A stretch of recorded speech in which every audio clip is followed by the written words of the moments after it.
Hey guys, welcome back to the channel. Dawson Castanelli, D. Nelly Defense, and today we're back out on the range and we're going to be doing a video about shooting a pistol from distance. I just want to give you guys some tips that you could use to help you out just a little bit. So right now we're at 40 yards.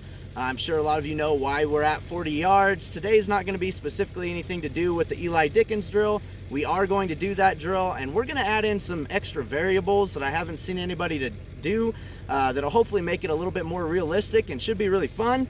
But right now we're at 40 yards. We've got a 10-inch steel gong down there, and let's give you a few tips. Now, for one, you want to have a good stance underneath you, right? You want to have a good stance when you're shooting from distance, but you also want to relax a little bit, okay? It's important to relax and breathe.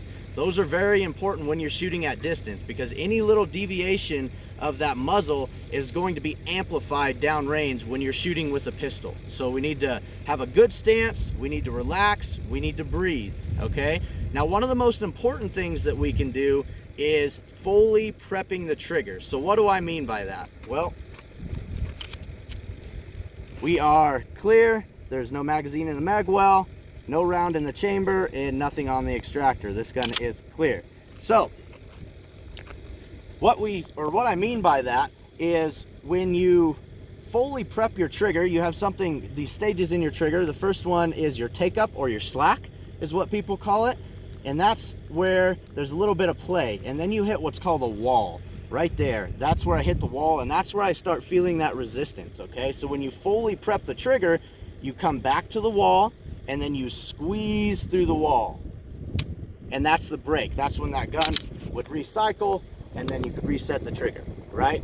So we want to get all the way back to the wall, and that's extremely important, because if you're taking up all this slack, like I said, any little extra movement that you're doing that just seems tiny is amplified downrange. So it's very important to completely prep that trigger before you take a shot. And then remember to squeeze through the wall. You don't want to pull, right? It's important to squeeze. You don't want to pull, yank, slap, anything like that from back here. It'll show up downrange. So, all right, let's get to shooting.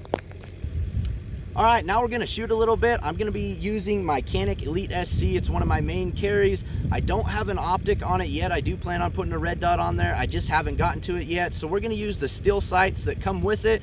They're by no means precision sights. Again, we're at 40 yards, and we're gonna be shooting a 10-inch steel plate down there.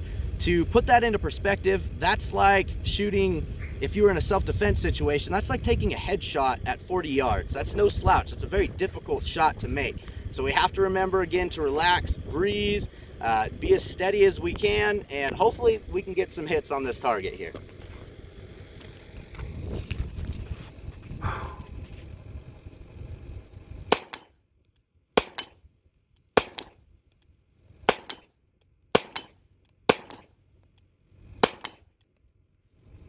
All right, so connected on most of those. I missed 2 of them, and that was completely me. Again, trigger control is extremely important, and on those ones I didn't fully prep that trigger, and then I had to think again, and I was like, why didn't I do that? Well, it's very important. Again, downrange, any little movement, especially far away on a pistol, is going to be amplified from this distance, okay? So it's extremely important, guys. If you found any use from this video, please look at any of my other videos that we'll have up on the screen here. I appreciate you guys. Thanks for watching. Remember to like, subscribe, comment down below, ring the notification bell, share it, do all the YouTube stuff, and I appreciate you guys. Thank you for watching. Remember, don't be caught off guard, train for the unexpected, and I will see you next time.